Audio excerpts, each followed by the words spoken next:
380 ton எடை கொண்ட மிகப்பெரிய கல்லால செய்யப்பட்ட ஒரு சிவலிங்கங்க. இதுல மேல இருக்கக்கூடிய அந்த கலசத்துல இருக்கக்கூடிய வரகு இருக்கு பாத்தீங்களா, அதோட மதிப்பு எவ்வளவு அப்படின்னு பார்க்கும்போது கிட்டத்தட்ட 5000 கிலோ வரகு அதுக்குள்ள போட்டிருக்காங்க. அந்த சுவாமிக்கு மேல இருக்கக்கூடிய அந்த நாகம் அதோடைய எடை பாத்தீங்கன்னா 5 டன். இப்படி ஒரு பிரம்மாண்டமான ஒரு சிவன் கோவிலை விருதுநகர் மாவட்டத்துல கடந்த ஒரு 2 வருடங்களுக்கு முன்ன இந்த இடத்த பிரதிஷ்டை பண்ணிருக்காங்க.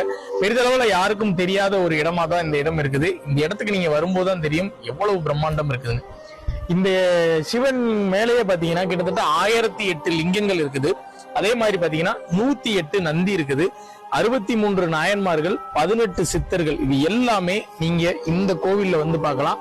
அவ்வளவு பிரம்மாண்டமான ஒரு சிறப்பம்சம் மிக்க ஒரு இடம்ங்க.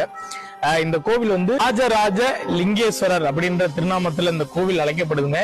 இங்க வெறும் கோவில் மட்டும் இல்ல, பக்கத்துல சித்தர் குடில் அப்படின்ற ஒரு குடிலும் இருக்கு. நீங்க வந்தீங்கன்னா இங்க தியானம் பண்ணலாம்.